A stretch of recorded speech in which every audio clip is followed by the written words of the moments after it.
tão grandioso que Jesus por mim na cruz pagou. Graça sem igual me resgatou.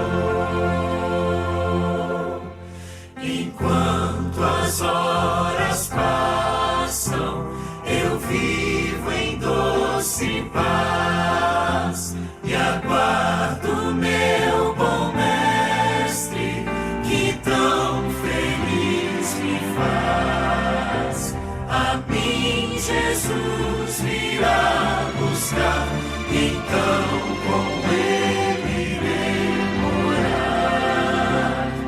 Oh, que amor glorioso, preço tão grandioso, que Jesus por mim na cruz pagou.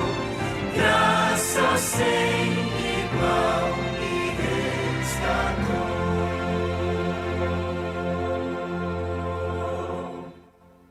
Amém?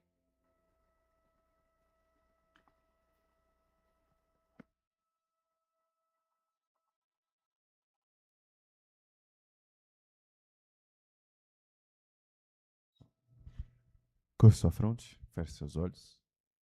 Senhor, querido Deus, neste momento, tua palavra será aberta e nós pedimos ao Senhor que ilumine os nossos pensamentos, para que o nosso coração e a nossa mente esteja disposto a receber o que o Espírito Santo quer nos falar. Pai querido, que o que recebemos de Ti não fique apenas guardado, não fique apenas sem ser colocado em prática, mas para que possa ser um meio pelo qual o Senhor haja na nossa vida e possa transformar a vida de outras pessoas. Nós pedimos isso em nome do Senhor Jesus. Amém. Vamos então à palavra de Deus. Eu peço que você abra a sua Bíblia no capítulo 5 de Marcos. Capítulo 5 de Marcos, e aqui, a partir do verso 1, nós temos uma história de restauração fantástica, que deve ser muito conhecida por alguns aqui. Nós vamos fazer uma breve leitura. Peço que você acompanhe Marcos, capítulo 5, a partir do verso 1. Todos acharam? Amém? Amém. Vamos à leitura? Aqui na minha versão diz assim: Entre mentes, chegaram a outra margem do mar, a terra dos Gerazenos.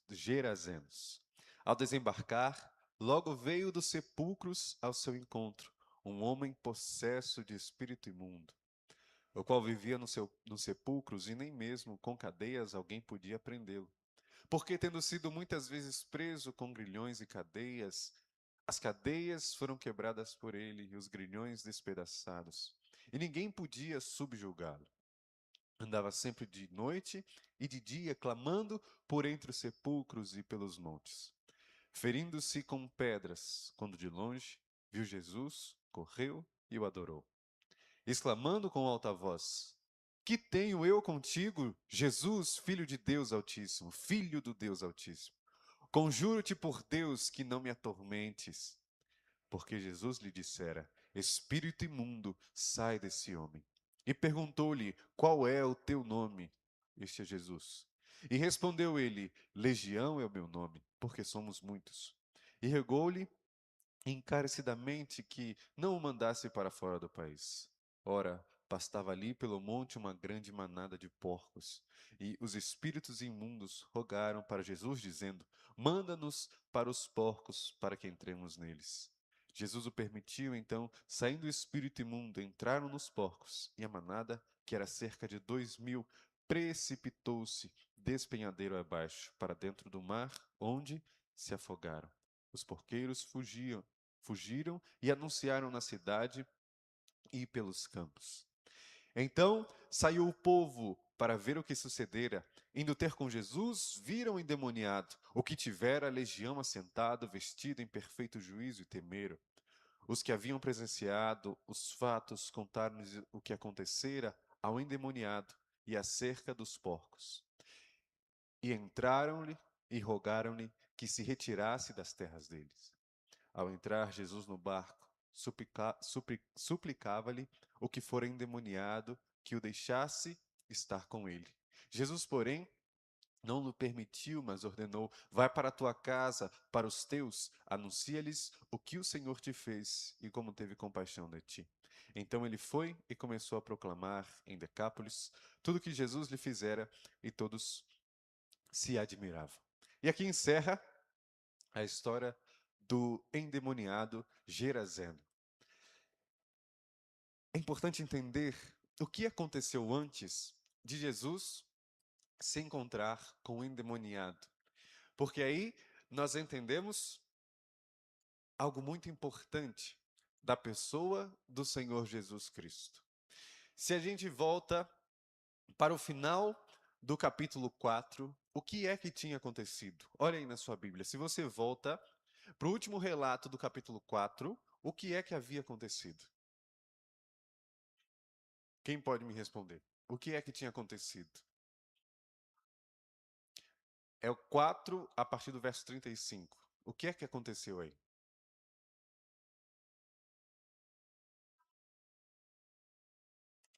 O título, eu quero o subtítulo. Jesus acalma a tempestade. O que aconteceu ali? Estava Jesus com os discípulos, atravessando o mar da Galileia, indo de uma margem à outra, quando são acometidos de quê? De uma grande tempestade. Que tempestade era essa? Uma tempestade de vento. Não é uma tempestade de chuvas e trovões, mas uma tempestade com ventos muito fortes. Ventos esses que causaram medo até nos mais experientes pescadores. Jesus então acalma a tempestade, os discípulos ficam impressionados. Quem é este que até o mar e as tempestades acalma? Até porque o entendimento deles era que só Deus podia fazer isso, por isso eles ficam tão impressionados. E aí Jesus acalma a tempestade e chega do outro lado da margem. E quem está do outro lado da margem? O endemoniado Gerazeno. Isso mostra para nós que Jesus atravessou o mar da Galileia, que Jesus acalmou uma tempestade apenas para encontrar com um homem que precisava dele. O nosso Senhor Jesus nunca mediu esforços para ir ao encontro dos seus filhos, para ir ao encontro daqueles que precisavam deles. Você já pensou? Jesus atravessando uma tempestade, atravessando o mar da Galileia, que é chamado de mar por causa da sua extensão. De comprimento, ele tinha 21 quilômetros. De largura, ele tinha 13. Era um lago muito grande. E Jesus atravessa esse lago, atravessa esse mar da Galileia, para encontrar uma pessoa. Jesus usa todo o seu poder, todos os recursos ao seu alcance, para ir ao encontro de uma pessoa. E qual era o estado desse homem aqui no capítulo 5? Quando chegaram à outra margem, agora você sabe o que aconteceu antes? A terra dos Gerazenos, ao desembarcar, logo veio dos sepulcros ao seu encontro quem? Um homem possesso de espírito imundo. Onde é que esse homem estava? Onde é que esse homem residia? No meio do quê? Dos sepulcros. Esse homem estava totalmente isolado, num lugar que não era para se habitar, num lugar que não era para se viver. Ele não era só rejeitado pela sociedade, ele não poderia de maneira alguma conviver em sociedade. Ele estava possuído por um espírito imundo esse que era muito forte. Os homens tentaram prender ele com algemas, com aguilhões, e não conseguiram. Era um homem sobremodo forte. Era um espírito muito forte. Houve algum ser humano ali que conseguiu prender aquele homem? Nenhum. Nenhum. Todos que chegavam perto tinham medo. E qual era a aparência desse homem? O texto vai dizer que ele se machucava. Vai dizer que a sua aparência era assustadora, não parecia um homem. E é interessante notar que a mão de nenhum homem foi suficiente para prendê-lo, para segurá-lo. Mas quando Jesus chega, algo diferente acontece. Quando Jesus chega, aqueles espíritos diante dele, parece que agora não são nada. Porque eles clamam ao Senhor Jesus: o que você quer de mim? Nos deixe em paz. Porque Jesus, em toda a sua autoridade, ordena: espírito imundo, deixe o corpo deste homem. Nós conhecemos muitas pessoas que hoje são exiladas. Conhecemos por ver notícias, que são exiladas, que estão à margem da sociedade. E existem muitas ações e projetos para cuidar dessas pessoas. Mas mais do que curar o sofrimento, Jesus quer restaurar a vida a essas pessoas. E a vida vem apenas de Cristo Jesus. Porque a esperança de nenhum ser humano está aqui nesta terra. Todos os milagres que Jesus fez foram completos ou incompletos? Vocês acham que foram completos? Quando Jesus, lá no tanque de Betesda, cura o homem 38 anos paralítico, o milagre de Jesus foi completo ou incompleto? De certa maneira, nós podemos dizer completo. Aquele homem voltou a andar. Mas aí eu faço outra pergunta. Aquele homem viveria eternamente a partir daquele momento, sim ou não? Não. Porque não é a cura do sofrimento, não é a restauração das pernas, dos braços, que faz uma pessoa viver pela eternidade, mas a escolha de servir e seguir a Cristo Jesus. Aquele homem teve a disposição para ser curado. Senhor, eu quero ser curado. E a cura que Jesus sempre quer oferecer a seus filhos é a mais importante de todas. É a espiritual. É fazer seus filhos compreenderem que o mais necessário para a vida humana é estar na presença de Deus. O fator mais importante para Jesus não é que nós sejamos só os mais saudáveis, só os mais bem-sucedidos, só os mais felizes e alegres, mas aqueles que permanecem fiéis para receber a vida eterna, para receber o milagre completo do Senhor Jesus. Esse homem, esses demônios, clamam a Jesus que tenho contigo, Filho de Deus Altíssimo. Conjuro-te por Deus que não me atormentes. Curioso que até este ponto e mais à frente, os discípulos ficam tentando entender quem Jesus é. Mas esses espíritos imundos, ao chegar à presença de Jesus, já sabiam quem ele era. Filho do Deus Altíssimo. Os demônios sabiam quem Jesus era. Eles tinham esse conhecimento. Eles reconheceram. Mas você percebe que só a informação de quem Jesus é não é suficiente? Só saber quem Jesus é não é suficiente? Eu preciso experimentar. Eu preciso viver esse Jesus. E isso não é feito em encontros esporádicos. Isso não é feito apenas em programações da igreja, mas isso é feito no meu dia a dia. Quando eu falo com o Senhor, Senhor Deus, olha, eu quero me aproximar mais de Ti, eu quero Te conhecer melhor. E aí, o Senhor Deus, através da Sua palavra, se revela a nós. E a nossa Bíblia fechada não tem efeito. Apenas quando eu abro este livro, eu posso conhecer o meu maravilhoso Jesus. Quando eu leio de Gênesis a Apocalipse, eu percebo uma coisa, que toda a Bíblia fala de Jesus Cristo. Toda a Bíblia aponta para Jesus Cristo. E é assim que eu me aproximo e conheço esse Deus. Os demônios creem e temem. E só isso não basta. É preciso viver a vida que Jesus pede para que eu viva. Os discípulos tentavam entender quem é esse homem. Ele acalma tempestades, ele transforma água em vinho, ele cura leprosos. Mas quem ele é? Será que ele é Deus? Será que ele é um profeta? E os demônios chegam e reconhecem. Conjuro-te, quem quer que tenho eu contigo, Jesus, Filho do Deus Altíssimo. Que a nossa vida com Cristo seja tão íntima que nós possamos reconhecer de imediato quem Jesus é. Porque muitas vezes, na vida cristã, nós deixamos de viver o que deveríamos, porque não conhecemos Jesus como deveríamos conhecer, porque não estamos próximos de Jesus o tanto que deveríamos estar. Jesus dissera ao espírito imundo, sai desse homem, e ele perguntou qual é o seu nome.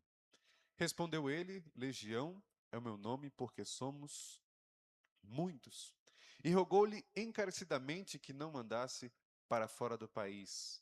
Ora, pastava ali pelo monte uma grande manada de porcos, e os espíritos imundos rogaram a Jesus, dizendo, manda-nos para os porcos, para que entremos neles. Jesus o permitiu. Então, saindo os espíritos imundos, entraram nos porcos, e esta parte aqui me chama a atenção. Você sabe que Legião, ou se você não sabe, Legião era um grupo de muitos soldados romanos. Não tinha uma quantidade exata, mas eram muitos soldados. Quando os demônios, os espíritos se apresentam como legião, é porque eram muitos que estavam ali. Mas o ponto principal não é esse. Eles pedem a Jesus, não nos mandem para fora do país. Nos permita entrar naqueles porcos.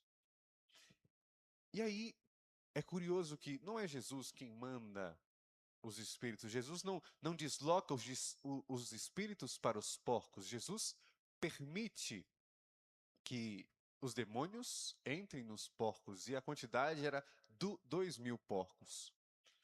Os demônios vão para os porcos e se jogam desfiladeiro abaixo, se afogando e, consequentemente, matando os porcos. Não é curioso, não surge uma dúvida na sua cabeça, mas por que é que Jesus faz isso? Por que é que Jesus permite que os demônios vão para os porcos? O texto de Marcos não nos deixa claro o motivo pelo qual Jesus fez isso. Pode ficar subentendido muitas coisas pelo texto, mas uma coisa que eu quero destacar aqui para cada um de nós é quando os demônios vão para os porcos, o que acontece com os porcos? Eles morrem. Essa é a natureza destrutiva dos demônios. O que é que o inimigo vai fazer na vida de alguém? Ele vai destruir. Ele vai procurar a morte, não só a morte física, mas a morte eterna de uma pessoa. E o que é que ficou visível a partir do momento que aqueles demônios saem do homem? A restauração que só Jesus pode fazer. Todos que olhavam para aquele homem pensavam assim: esse não tem mais jeito. Todos que olhavam para aquele homem falavam assim: esse está perdido. Todos que olhavam para aquele homem pensavam assim: tomara que ele morra logo para que nós fiquemos livres dessa perturbação desse homem possuído por espíritos imundos. Nossos olhos humanos, de pessoas com mentes limitadas, geralmente fazem isso. Criticam, julgam, culpam.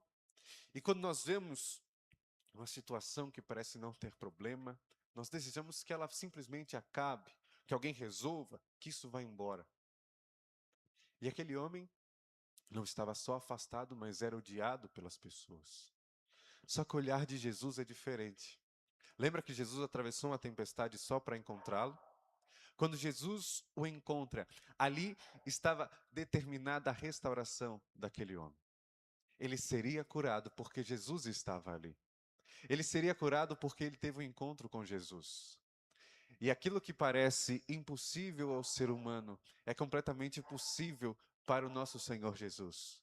Então, ele expulsa aqueles espíritos imundos do homem, permite que eles saiam, e aí a cena mais linda deste capítulo de Mateus 5. No verso 13, Jesus permite, então, saindo os espíritos imundos, entraram nos porcos, e a manada, que era cerca de 2.000, precipitou-se despenhadeira abaixo para dentro do mar, onde se afogaram. Os porqueiros fugiram e anunciaram. Então saiu o povo para ver o que sucedera. Indo ter com Jesus, viram, olha essa parte aqui, viram o endemoniado, o que tivera a legião, assentado, vestido em perfeito juízo. Já não haviam marcas de machucados, não havia uma roupa suja, não havia um rosto desfigurado, mas um homem em pleno juízo, sentado, vestido, limpo, restaurado pelo poder do Senhor Jesus. Aquele homem que não tinha solução foi restaurado, porque quem foi ao seu encontro não era qualquer um, era o Senhor Jesus. E o que acontece conosco é a mesma coisa. Nós estávamos sujos, vestidos com trapos. Não sei quantos vão lembrar, mas a parábola das bodas nos mostra mais ou menos o que acontece. Um rei chama os convidados para a festa do casamento do seu filho. Os convidados rejeitam, até matam os mensageiros que foram levar o convite. Então o rei faz o quê? Se eles não querem, então saiam pelas ruas e chamem todos os que puderem para a festa de casamento. Ali haviam pessoas em situações de rua, pessoas simples, famílias, e todos esses vieram para a festa de casamento. Quando eles chegaram na festa de casamento, era costume daquele povo, dos judeus, oferecer uma roupa cerimonial, uma roupa para participar do casamento para as pessoas que chegassem. Havia um homem ali no banquete, depois que o rei saiu, para verificar e ver como as pessoas estavam na festa. Havia um homem que não estava com a vestimenta matrimonial. E aquele homem foi expulso dali. A roupa, a vestimenta que Jesus coloca sobre nós representa a sua justiça. Se eu não posso me justificar por mim mesmo, o manto com o qual Jesus me veste me justifica pelo sangue que ele derramou na cruz do Calvário. Se eu não aceito me vestir com o manto que Jesus quer colocar sobre mim, isso significa que eu estou vivendo segundo a minha própria justiça. Quando este homem é restaurado, agora a justiça de Cristo é imputada a ele. E agora não é mais por ele que ele vive, agora não é por ele que ele foi restaurado, mas pelo poder do Senhor Jesus. E agora, vestido com o manto que Cristo colocou sobre ele, agora ele tem o direito de viver com o Senhor pela eternidade. Porque essa é a vida do cristão. Não olhar para si e pensar, eu preciso melhorar. Não olhar para si com as minhas forças, eu preciso fazer alguma coisa. É olhar para si e perceber, eu sou falho, eu sou fraco, eu sou dependente. Se não for pelo poder do Espírito Santo, se não for o manto de Jesus, a justiça de Cristo na minha vida, eu não vou conseguir fazer nada. Imagine a cena. Está o povo correndo, porque ouviram que uma manada de porcos se jogou o desfiladeiro abaixo. E chegando no lugar, naqueles sepulcros, onde a cena era de horror e de terror, eles veem um homem sentado. Eles olham bem e não reconhecem. Quem será que está ali? Até que percebem, era o endemoniado, sentado em perfeito juízo, talvez refletindo, e com Jesus ao seu lado. Mas tem um problema. Se você visse uma cena dessa, qual seria a sua reação? Você ficaria certamente feliz. Olha só, alguém que estava perdido, agora está salvo pelo poder do Senhor Jesus. Mas a reação daquele povo não foi essa. E isso é estranho. Indo ter com Jesus, viram o endemoniado, que tivera a legião assentada, vestido em perfeito juízo. E o que aconteceu? Eles temeram. Eles ficaram com medo e existem algumas condições para isso ter acontecido. Algo sobrenatural tinha acontecido naquele lugar. Nós sabemos quem Jesus é, mas eles não sabiam quem Jesus era. Uma quantidade muito grande de animais foram mortos. Quando eles veem essa cena, sabendo o que tinha acontecido antes, eles temem, eles ficam com medo. E eu só consigo lembrar de quando Deus chamou o povo para o Monte Sinai, para lhe entregar os seus mandamentos. E quando o povo vê aquelas nuvens, os raios, eles não se aproximam, eles temem, ficam com medo. Um medo que paralisa, um medo que me impede de eu chegar ao meu Deus, um medo que me impede de chegar a uma bênção ainda maior. Quando o Senhor Deus nos pede para sermos fiéis, é porque Ele tem algo muito melhor reservado para nós. Quando Deus nos pede para que a gente deixe de lado tudo aquilo que nós valorizamos nesse mundo que colocamos acima dele, é porque ele tem algo melhor reservado para cada um de nós. E quando nós tememos deixar de lado o que nos prende a este mundo, nós não recebemos a bênção que Deus nos tem reservado. Porque mais do que coisas, a presença de Deus é o melhor que nós podemos ter em nossa vida. Aquelas pessoas temeram, e o que é que elas fizeram? Pediram para que Jesus se retirasse. Pediram para que Jesus fosse embora. E aquele homem que foi curado e restaurado, o que ele pede para Jesus? Senhor, deixe que eu vá contigo. Mas Jesus dá uma missão para aquele homem. Você vai ficar aqui e você vai contar aos seus o que aconteceu na sua vida.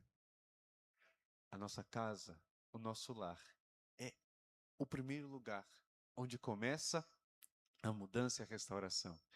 Aqueles homens, aquelas mulheres recusaram Jesus. Vai embora daqui, nós não sabemos quem você é e que tipo de poder estranho você tem. Mas nós temos medo, então vai embora. Eles não viram nem perceberam que a mudança de vida, a restauração para a vida, estava bem diante deles. Mas Jesus, mesmo sendo rejeitado, não os deixou desamparados. Ele deixou ali um homem que falaria e testemunharia do milagre que aconteceu na vida dele. Jesus me curou, Jesus me restaurou e Ele pode fazer isso com você também. Às vezes nós pensamos que nós precisamos de muitas teorias, de um estudo muito aprofundado da palavra de Deus para falar das maravilhas e do poder grandioso do Senhor. Mas às vezes o que nós precisamos é da nossa experiência pessoal com Cristo Jesus. O que é que Jesus fez na sua vida que pode transformar a vida de outras pessoas? Que nós não sejamos como aquelas pessoas que tiveram medo e mandaram Jesus embora, mas que possamos ser como o endemoniado que foi restaurado e peçamos todos os dias ao Senhor Jesus: Senhor, permita que eu vá contigo. Nós temos uma missão, como aquele homem recebeu: falar da sua palavra, pregar o seu evangelho. E isso de diversas maneiras. Que no meu e no seu coração esteja a vontade incessante e urgente de falar para as pessoas: Jesus está voltando e essa é a melhor notícia que nós poderíamos receber. Amém? Que nosso Deus seja louvado, que a sua vida possa ser grandemente abençoada, que você não perca essa vontade e o desejo de estar na presença de Deus. E eu quero cantar um hino com você para nós encerrarmos. E o hino é Restaura, do Novo Inário Adventista. Ao tocar do hino, peço que você se coloque em pé.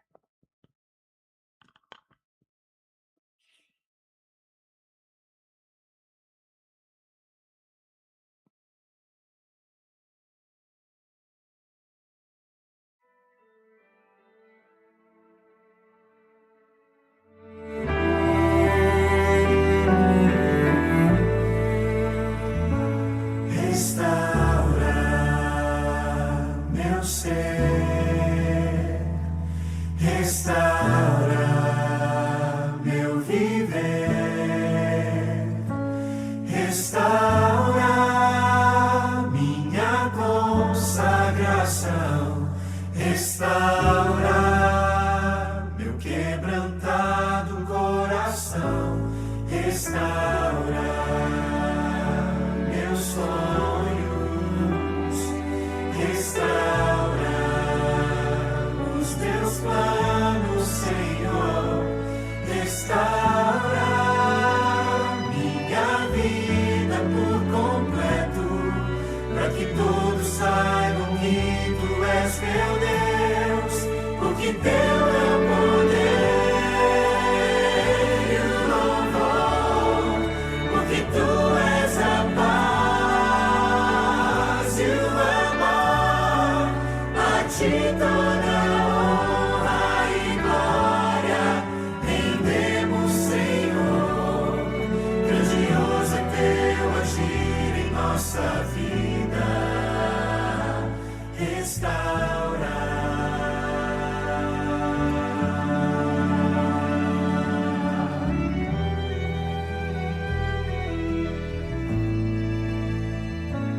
Restaura meu ser, restaura meu viver,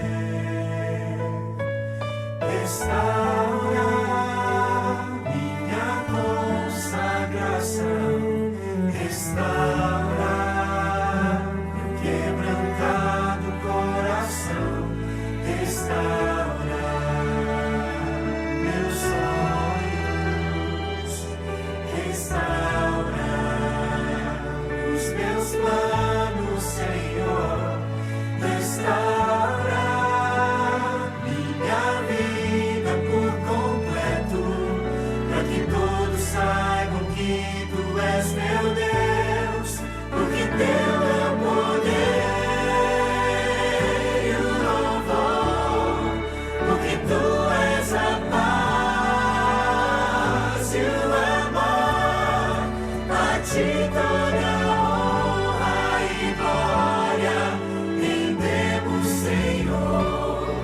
Grandioso é Teu agir em nossa vida, porque Teu é o poder e o louvor, porque Tu és a paz e o amor, a Ti toda honra e glória rendemos, Senhor.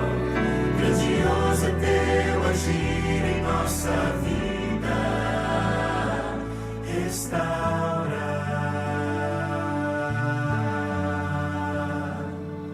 restaura,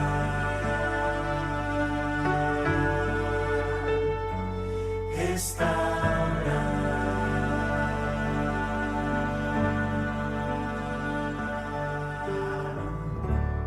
Oremos.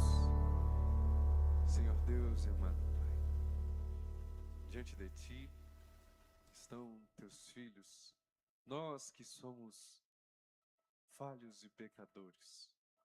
Encontramos aquele que restaurou a nossa vida. Encontramos aquele que nos salvou do mais fundo poço. E por isso, Senhor Deus, nós te agradecemos por tamanho amor. Amor esse que não compreendemos, amor esse que muitas vezes rejeitamos. Mas pedimos a Ti que coloque em nós um coração humilde e consagrado ao Senhor. Um coração que se entrega e que deseja viver para Ti, Senhor, para honrar e exaltar o Teu nome. Pai, nesta manhã, nós não pedimos somente pela nossa vida, mas pela vida daqueles que amamos. Pela vida daqueles, Senhor Deus, que parecem não ter jeito aos olhos humanos. Senhor Deus, nós pedimos a Ti que restaure cada um deles. Senhor Deus, que ao ouvir o Teu chamado, eles possam voltar o rosto para Ti e assim, Senhor, receber o amor que nós recebemos, um amor que salva, um amor que cura. Pai, esta semana nós entregamos em Tuas mãos porque por nós mesmos não somos capazes de nada. Nós nem sabemos o que vai acontecer amanhã. Por isso confiamos no Senhor e que seja feita a tua vontade em nossa vida. Isso nós pedimos e agradecemos em nome de Jesus. Amém. Que você tenha uma ótima semana, uma ótima volta para casa. Nos encontramos mais uma vez nessa semana, na quarta-feira, no nosso culto online e no sábado, no nosso culto e na nossa escola sabatina.